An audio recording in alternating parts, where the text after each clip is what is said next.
Hi students, this is your science miss. In this session, we are going to discuss about Unit 3, Chemistry in Everyday Life. So நம்ம day to day லைஃப்பில் use பண்ணக்கூடிய நிறைய பொருள் வந்து கெமிக்கல்ஸ்னால ஆனது. So chemistry இன் daily life அப்படின்னு பார்த்தீங்கன்னாக்கா இங்கே நம்ம யூஸ் பண்ணுற பெர்ஃப்யூம், டியூத் பேஸ்ட், நம்ம யூஸ் பண்ணக்கூடிய அந்த masalas, soap, fertilisers, medicine, mosquito coil, hand wash, இது எல்லாமே நம்ம ரெகுலராக யூஸ் பண்ணக்கூடிய பொருட்கள் இல்லையா? ஸோ இது எல்லாமே வந்து இதில் வந்து கெமிஸ்ட்ரி வந்து ப்ரெசென்ட் ஆகிருக்கு. ஏதோ ஒரு கெமிக்கல் வந்து ப்ரெசென்ட் ஆகிருக்கு. அந்த கெமிக்கல் பயன்படுத்தி தான் வந்து இந்த பொருளெல்லாம் நம்ம பயன்படுத்தி இருக்கோம். ஸோ டெய்லி நம்ம யூஸ் பண்ணுற பொருட்களில் கெமிக்கல்ஸ் வந்து ப்ரெசென்ட் ஆகிருக்கு. அதை பற்றி தான் நம்ம இன்னைக்கு படிக்க போகிறோம். ஆல்ரெடி போன டேர்மில் நம்ம வந்து physical changes and chemical changes பற்றி ஆல்ரெடி படிச்சிருக்கோம். ஞாபகம் இருக்குங்களா? ஸோ இங்கே ஒரு சில எக்ஸாம்பிள்ஸ்லாம் கொடுத்துருக்காங்க பாருங்கள். இதில் எதெல்லாம் ஃபிசிக்கல் சேஞ்சஸ், எதெல்லாம் கெமிக்கல் சேஞ்சஸ் அப்படிங்கிறத நீங்களே ஐடென்டிஃபை பண்ணுங்க பார்க்கலாம். Breaking of a stick into 2 pieces, burning of a paper, tearing paper into small pieces, dissolving of sugar in water, burning of petrol or LPG gas, water boiling into water vapor, coconut oil become solid during winter. இதில் வந்து physical changesஸும் இருக்குது, chemical changesஸும் இருக்குது. எதெல்லாம் physical changes, எதெல்லாம் chemical changes அப்படிங்கிறத நீங்கள் identify பண்ணணும். ஓகேங்களா? ஸோ இப்போ நம்ம கெமிக்கல் சேஞ்சஸ் அப்படின்னு எடுத்துக்கிட்டோம்னா chemical change results in a change of a substance. So ஒரு கெமிக்கல் சேஞ்ச் நடந்து முடிஞ்சு ஒரு புது சப்ஸ்டன்ஸ் வந்து நம்மளுக்கு உருவாகி இருக்கும். ஆனால் ஃபிசிக்கல் சேஞ்சுன்னு எடுத்துக்கிட்டிங்கனாக்கா in a physical change only the shape, size or volume changes. அதனுடைய ஷேப் மாறும், சைஸ் மாறும், வால்யூம் மாறும். சில நேரங்களில் அதனுடைய மேட்டர், ஸ்டேட் ஆஃப் மேட்டர் கூட மாறும். லிக்விட்லேருந்து கேஸாக மாறும், சாலிட்லேருந்து லிக்விடாக மாறும். அந்த மாதிரி அதனுடைய ஸ்டேட் வந்து மாறலாமே தவிர கெமிக்கலி அது முன்னாடி எப்படி இருந்ததோ அதே மாதிரி தான் இருக்கும். ஸோ ஃபிசிக்கல் சேஞ்சில் நம்மளுக்கு வந்து என்ன ஆகாது, நியூ சப்ஸ்டன்ஸ் வந்து ஃபார்ம் ஆகாது. கெமிக்கல் சேஞ்சில் தான் நம்மளுக்கு நியூ சப்ஸ்டன்ஸ் வந்து ஃபார்ம் ஆகும். ஓகேவா? ஸோ இப்போ நான் ஒரு சின்ன எக்ஸ்பெரிமெண்ட் இங்கே சொல்ல போகிறேன். என்ன அப்படின்னு பார்த்தீங்கன்னா, add a pinch of turmeric powder to water. So வாட்டரில் வந்து டர்மரிக் பவுடரை ஆட் பண்ணோடனே அந்த வாட்டர் என்னவா மாறிடும், எல்லோ கலராக மாறிடும் இல்லைங்களா? ஸோ அந்த எல்லோ கலராக மாறி இருக்கிற வாட்டரில் நீங்கள் ஒரு 2 to 3 drops வந்து சோப் சொல்யூஷனை ஆட் பண்ணிங்கன்னா உடனே அந்த எல்லோ கலராக இருக்கக்கூடிய வாட்டரை என்ன கலராக மாறும் தெரியுங்களா? ரெட் கலராக மாறிடும். சரிங்களா?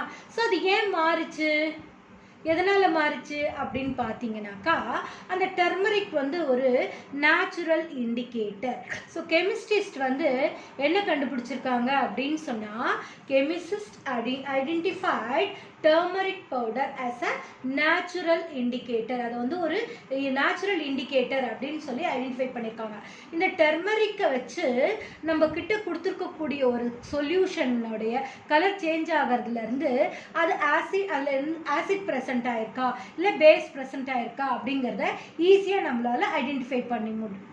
The change in color indicates that the material is either acid or base, ஆசிடா பேஸா அப்படிங்கிறத ஈஸியாக அந்த டர்மரிக்கை யூஸ் பண்ணி நம்ம கண்டுபிடிச்சிடலாம். ஓகேங்களா? ஸோ இப்போ கெமிஸ்ட்ரினா என்ன அப்படிங்கிறத பார்க்க போகிறோம். Chemistry is the branch of science which deals with the study of particles around us. இதுதான் வந்து கெமிஸ்ட்ரிக்கான definition. It is a branch of science that deals with the study of particles around us. நம்மளை சுற்றி இருக்கக்கூடிய பார்ட்டிகல்ஸை பற்றி படிக்கிற படிப்புக்கு தான் நம்ம என்னன்னு சொல்கிறோம்னா கெமிஸ்ட்ரி அப்படின்னு சொல்கிறோம். The beauty of chemistry is that it explains the properties of basic components of particles such as atoms and molecules and the effects of their combination. இதான் வந்து கெமிஸ்ட்ரி வந்து கொஞ்சம் டீப்பாக உள்ளே போனோம்னா அது அந்த காம்பனன்ட்ஸ், ஆட்டம்ஸ் அண்ட் மாலிகூல்ஸ் பற்றியும் அதில் இருக்கக்கூடிய அந்த காம்பனன்ட்ஸை பற்றியும் அதனுடைய காம்பினேஷனால் வரக்கூடிய இஃபெக்ட்ஸை பற்றியும் நல்லா கிளியராக நம்மளுக்கு வந்து கெமிஸ்ட்ரி வந்து எக்ஸ்பிளைன் பண்ணியிருக்கோம். ஓகேங்களா? ஸோ நம்ம சாதாரணமாக நம்ம குடிக்கக்கூடிய தண்ணி இருக்கு இல்லையா, வாட்டர், அது கூட ஒரு கெமிக்கல் சப்ஸ்டன்ஸ் தான். ஸோ வாட்டர் எடுத்துக்கிட்டோன்னா அது H2O, hydrogen plus oxygen. We drink இல்லையா, தண்ணி குடிக்கிற தண்ணி இருக்கு இல்லையா, அது it's a combination of hydrogen and oxygen. அதே மாதிரி டெய்லி நம்ம சாப்பாட்டுலலாம் யூஸ் பண்ணக்கூடிய சால்ட் இருக்குது பார்த்தீங்களா, அது வந்து நம்மளுக்கு சோடியம் குளோரைட் NaCl. அதில் வந்து என்ன ப்ரெசென்ட் ஆயிருக்கு, சோடியம் அண்ட் குளோரின் வந்து நம்மளுக்கு ப்ரெசென்ட் ஆயிருக்கு. இந்த மாதிரி நம்ம டே டு டே லைஃப்பில் யூஸ் பண்ணக்கூடிய ஒவ்வொரு பொருள்லேயும் நமக்கு வந்து கெமிக்கல்ஸ் வந்து ப்ரெசென்ட் ஆயிருக்கு. நம்ம இப்போ இந்த லெசனில் என்ன படிக்க போகிறோம் அப்படிங்கிறத பார்க்கறதுக்கு முன்னாடி இங்கே இந்த டூ யூ நோவை பாருங்கள். எல்லார் வீட்லேயுமே வந்து இந்த ஆனியன்ஸ் கட் பண்ணுவாங்கள்ல, கட் பண்ணும்போது என்ன நோட் பண்ணியிருக்கீங்களா, கண்ணில் இருந்து தண்ணியாக வரும் இல்லையா. ஏன் தண்ணியாக வருது யாருக்காவது தெரியுமா? when we cut onion we get tears in the eyes with irritation. கண்ணு எரியும், கண்ணில் இருந்து தண்ணியாக வரும். எதனால அப்படின்னு பார்த்தீங்கன்னா, அந்த ஆனியனுடைய லேயர்ஸில் வந்து ஒரு கெமிக்கல் ப்ரெசென்ட் ஆயிருக்கு, ப்ரோபெனித்தியால் எஸ் ஆக்சைடு அப்படின்ற ஒரு கெமிக்கல் வந்து ப்ரெசென்ட் ஆயிருக்கு. இந்த கெமிக்கல் வந்து ஆனியனை கட் பண்ணும்போது வெளியில் அப்படியே எவாப்ரேட் ஆகி வெளியில் வருது. அந்த எவாப்ரேட் ஆகி வெளியில் வரக்கூடிய அந்த கேஸ் தான் வந்து நமக்கு என்ன இருக்குன்னா கண் எரிச்சலை வந்து உருவாக்குது. இன்னும் நம்ம ஆனியனை க்ரஷ் பண்ணோன்னு வச்சுக்கோங்களேன், அதிகமான கெமிக்கல் வெளியில் வந்து அதிகமான கண் எரிச்சலை நம்மளுக்கு ஏற்படுத்தும்.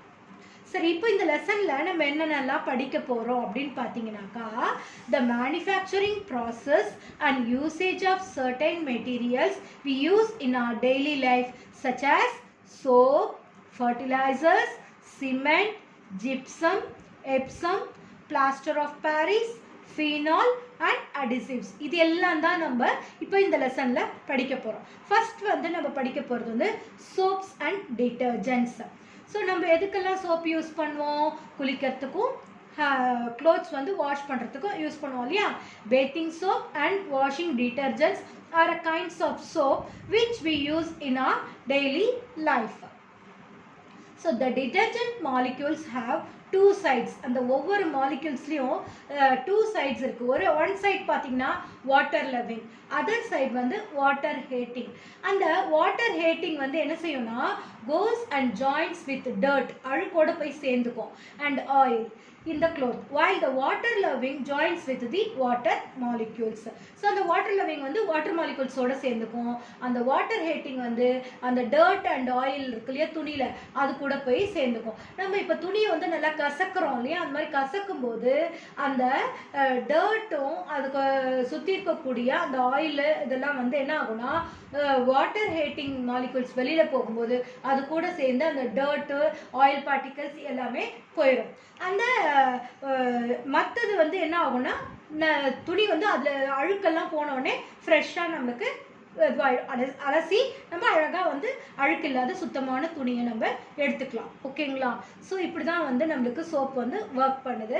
இங்கே இந்த டயக்ராமில் உங்களுக்கு கொடுத்துருக்காங்க, இதை நீங்கள் கோத்ரூ பண்ணிங்கனாலே அழகாக அது எப்படி ஒர்க் பண்ணுது அப்படிங்கிறத நீங்கள் அண்டர்ஸ்டாண்ட் பண்ணிக்கலாம். சரிங்களா. ஸோ அடுத்தது நம்ம என்ன பார்க்க போகிறோம் அப்படின்னு பார்த்தீங்கன்னா சோப் ப்ரிப்ரேஷன். எல்லாருமே வந்து என்ன பண்ணுவோம், நம்ம சோப்பை வந்து கடையில் போய் வாங்குவோம் இல்லையா, நாமளே கூட நமக்கு தேவையான சோப்பை வந்து உருவாக்கிக்கலாம். அந்த சோப்பு தயாரிக்கிறதுக்கு நமக்கு என்ன வேணும் அப்படின்னு பார்த்தீங்கன்னாக்கா 35 ml ஆஃப் வாட்டர், அப்புறம் 10 grams of sodium hydroxide, 60 ml of coconut oil. இந்த மூணு பொருள் மட்டும்தான் நமக்கு சோப் தயாரிக்கிறதுக்கு வேணும். சரிங்களா.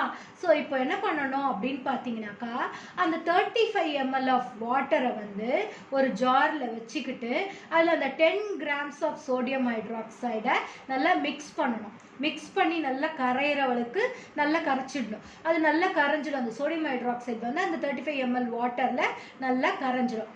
அது போட்ட உடனே கொஞ்சம் அப்படியே அந்த தண்ணி சூடாக இருக்கும், ஆனால் கொஞ்சம் நேரம் கழிச்சு அது கூல் ஆகிடும். இப்போ அந்த அதில் இருக்கக்கூடிய அந்த ஹீட்டெல்லாம் வந்து குறைஞ்சதுக்கப்புறம் அது கூல் ஆனதுக்கப்புறம் அது என்ன செய்யணும் அப்படின்னு பார்த்தீங்கன்னா அந்த 60 ml ஆஃப் கோகனட் ஆயில் எடுத்து வச்சுருந்தோம் இல்லையா, அந்த கோகனட் ஆயிலை ஒவ்வொரு ட்ராப்பாக ஆட் பண்ணிக்கிட்டே அப்படியே கலந்துக்கிட்டே வரணும் அந்த வாட்டரில். அந்த சோடியம் ஹைட்ராக்சைடு கலந்த அந்த வாட்டர் இருக்குது பார்த்தீங்களா, அதில் அந்த கோகோனட் ஆயிலை ட்ராப்பாக ஆட் பண்ணி கலந்துக்கிட்டே வந்தீங்கன்னா அப்படியே அது என்னவா மாறிடும், ஒரு பேஸ்ட்டாக மாதிரி சோப்பாக மாறிடும். ஸோ அந்த லிக்விடாக இருக்கக்கூடிய அதை எடுத்து என்ன செய்யலாம்னா, நம்ம சின்னதாக குட்டியாக தானே பண்ணுறோம், அதனால் ஒரு மேட்ச் பாக்ஸில் ஊற்றிட்டோன்னா கொஞ்ச நேரத்துலேயே அது காஞ்சிரும். அந்த நம்மளுக்கு ஒரு சோப் கிடச்சிரும். அந்த சோப்பை நீங்கள் ஹேண்ட் வாஷ் பண்ணுறதுக்கு, ஹேண்ட் கர்ச்சீஃப் வாஷ் பண்ணுறதுக்கு எதுக்கு வேணாலும் யூஸ் பண்ணிக்கலாம். ஸோ நீங்களே வீட்டில் அழகாக சோப் தயாரிச்சிக்கலாம் இல்லைங்களா. So different soaps for different purposes are prepared with various raw materials. So ஒவ்வொரு கலரில் இருக்கக்கூடிய சோப் வந்து ஒவ்வொரு மாதிரி. குளிக்கிறதுக்கு யூஸ் பண்ணக்கூடிய சோப்பில் வேறு ரா மெட்டீரியல்ஸ் இருக்குது.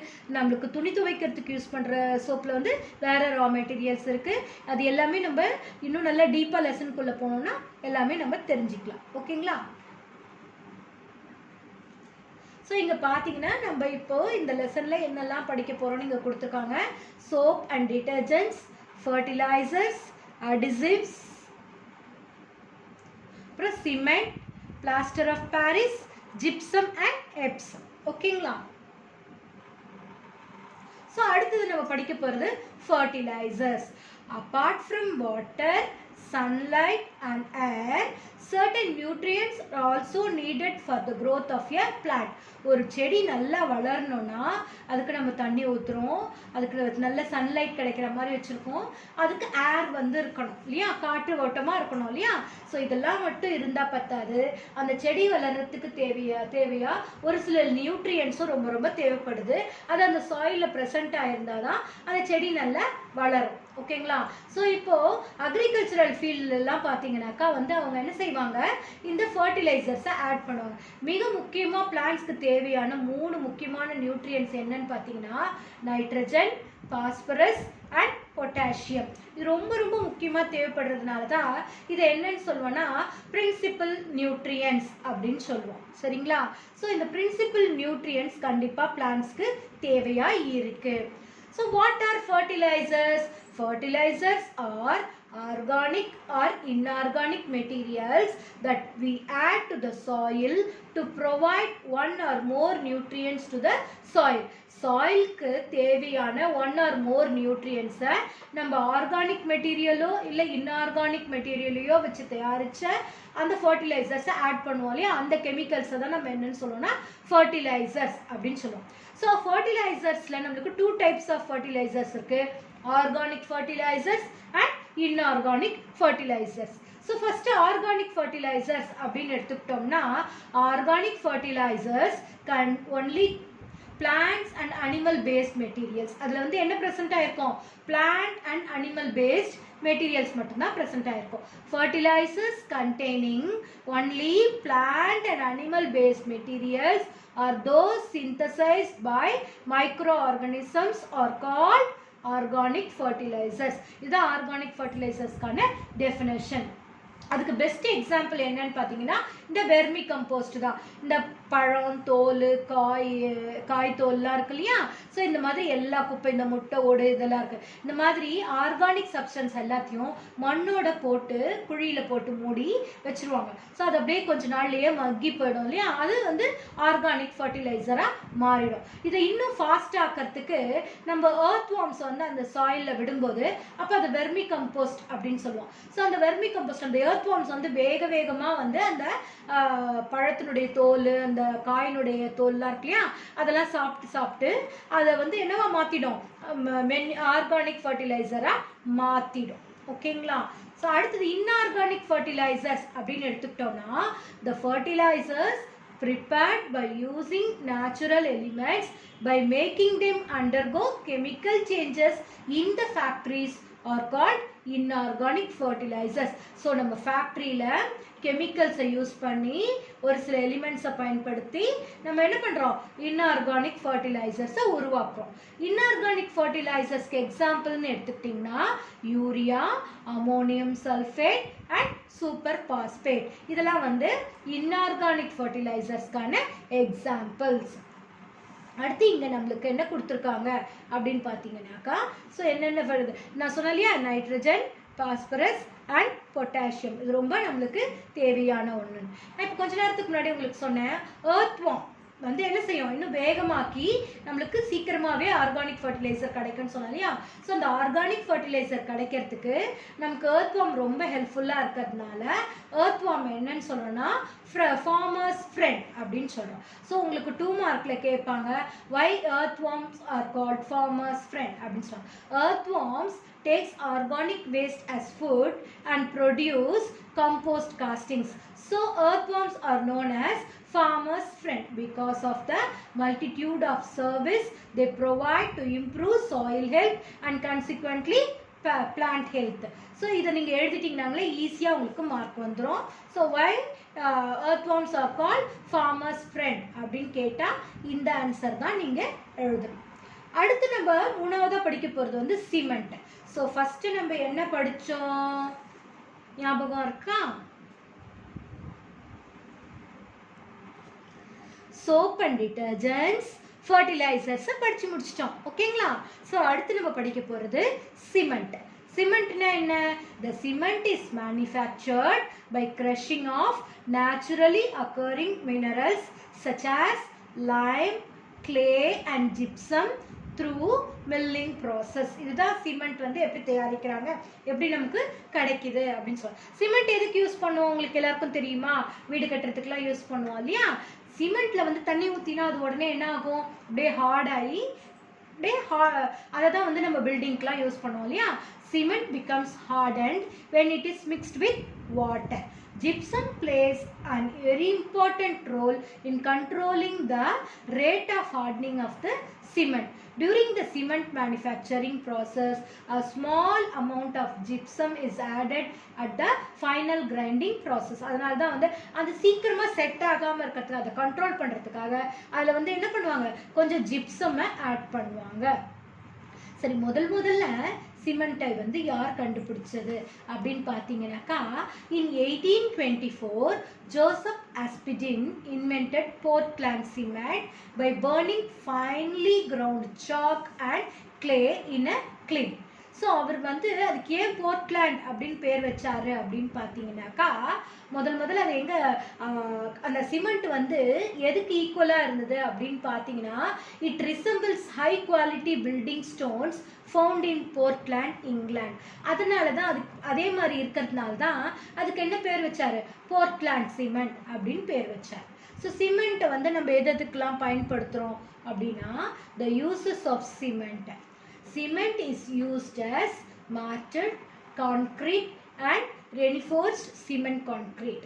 So mortar அப்படின்னு பார்த்தீங்கன்னாக்கா, mortar is the paste of the cement and sand mixed with water. கலவைன்னு சொல்லுவோம் இல்லையா. ஸோ சிமெண்ட்டையும் மண்ணையும் மிக்ஸ் பண்ணி வாட்டரில் போட்டு கலக்கும்போது அது ஒரு பேஸ்ட் மாதிரி வரும் இல்லையா. ஸோ நம்ம கல் செங்கல்லாம் வச்சு பில்டிங் கட்டினதுக்கப்புறம் அந்த செங்கலுக்கு மேலே என்ன பண்ணுவாங்க, கலவை பூசி நம்ம பில்டிங்கை வந்து அழகுபடுத்துவாங்க இல்லையா. ஸோ அதுதான் in houses mortar is use to bind building blocks for constructing walls, to apply coating over them and to lay floors. தரை போடுறதுக்கும் மார்டர் தான் யூஸ் பண்ணுவாங்க. அடுத்தது கான்க்ரீட். கான்க்ரீட்ங்கிறது என்னது, சீலிங்லலாம் வந்து கான்க்ரீட் போடுவாங்க பார்த்துருக்கீங்களா. Concrete is a mixture of cement, sand and gravel. அதாவது சிமெண்ட்டோட மண்ணையும் சேர்த்து அது கூடவே கருங்கல், சின்ன கருங்கல்லாம் இருக்கும் இல்லையா, அதையும் போட்டு மிக்ஸ் பண்ணால் அதை தான் என்னன்னு சொல்கிறோன்னா கான்க்ரீட் அப்படின்னு சொல்லுவோம். இது எதுக்கெல்லாம் யூஸ் பண்ணுறாங்க, பில்டிங் கட்டுறதுக்கு, பிரிட்ஜஸ், டேம்ஸ் இதெல்லாம் கட்டுறதுக்கெலாம் வந்து கான்க்ரீட் வந்து அதிகமாக பயன்படுத்துகிறோம். அடுத்தது ரெனிஃபோர்ஸ்டு சிமெண்ட் கான்க்ரீட். இது வந்து இன்னும் கொஞ்சம் அதிகம். என்ன அப்படின்னு பார்த்தீங்கன்னாக்கா, இந்த சிமெண்ட் கான்க்ரீட்டோடையே என்ன பண்ணுவாங்க, ஒரு அயன் ஆன ஒரு மெஷ்ஷையும் வந்து அதில் வந்து, ஸோ அந்த அயன் வந்து என்ன பண்ணுவோம்னா இன்னும் கொஞ்சம் நம்மளுக்கு ஸ்ட்ராங்காக கொடுக்கும் இல்லையா.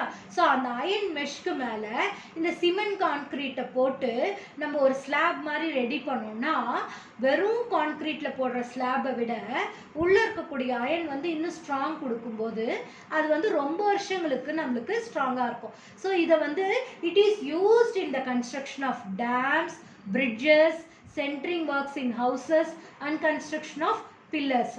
ஸோ பெரிய பெரிய வாட்டர் டேப் தயாரிக்கிறதுக்கு, ட்ரைனேஜ் பைப்ஸ் எல்லாம் தயாரிக்கிறதுக்குலாம் வந்து நம்மளுக்கு வந்து இந்த ரெனிஃபோர்ஸ்டு சிமெண்ட் கான்கிரீட்டை தான் வந்து நம்ம பயன்படுத்துகிறோம். அடுத்தது ஜிப்சம்.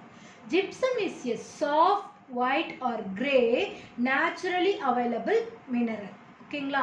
ஸோ அதனுடைய கெமிக்கல் நேம் என்ன அப்படின்னு பார்த்தீங்கன்னா, the chemical name of gypsum is calcium sulfate dihydrate. calcium sulfate dihydrate அதுதான் வந்து அதனுடைய கெமிக்கல் நேம். ஜிப்சம்னுடைய மாலிகுலர் ஃபார்முலா பார்த்தீங்கன்னா CaSO4 with 2 molecules of water.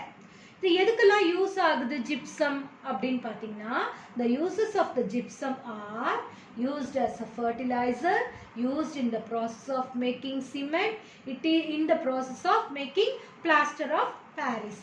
So fertilizers தயாரிக்கிறதுக்கு யூஸ் ஆகுது, சிமெண்ட் தயாரிக்கிறதுக்கு யூஸ் ஆகுது, பிளாஸ்டர் ஆஃப் பாரிஸ் தயாரிக்கிறதுக்கு யூஸ் ஆகுது. அடுத்தது நம்ம படிக்க போகிறது எப்சம். எப்சம் அப்படிங்கிறது ஒரு salt. Epsom salt is magnesium sulphate hydrate. அதுதான் அதனுடைய கெமிக்கல் நேம். அதனுடைய மாலிகுலர் ஃபார்முலா அப்படின்னு எடுத்துக்கிட்டிங்கன்னா NgSO4 with 7 molecules of water. இது எதுக்கெல்லாம் யூஸ் ஆகுது? Easy stress and relax the body, helps muscles and nerve functions properly, medicine for skin problem, improves plant growth in agriculture. இதுக்கெல்லாம் வந்து இந்த Epsom வந்து அதிகமாக பயன்படுது. அடுத்தது plaster of Paris. plaster of Paris consists of fine white powder, calcium sulfate hemihydrate அப்படின்னு சொல்லுவோம் அதனுடைய கெமிக்கல் நேம். பிளாஸ்டர் ஆஃப் பாரிஸ்னால் உங்களுக்கு உடனே ஞாபகம் வரணும். என்ன ஞாபகம் வரணும் தெரியுமா? இந்த மாவு கட்டு போடுறதுக்குலாம் யூஸ் பண்ணுவாங்களே, ஃப்ராக்சர்லாம் ஆயிடுச்சுனாக்கா காலில் மாவு கட்டு போடுவாங்க இல்லையா, அது வந்து அந்த பிளாஸ்டர் ஆஃப் பாரிஸ் அதை வச்சு தான் வந்து போடுவாங்க. பிளாஸ்டர் ஆஃப் பாரிஸ்னுடைய மாலிகுலர் ஃபார்முலா எடுத்துக்கிட்டிங்கன்னா CaSO4 with half molecule of water. சரிங்களா?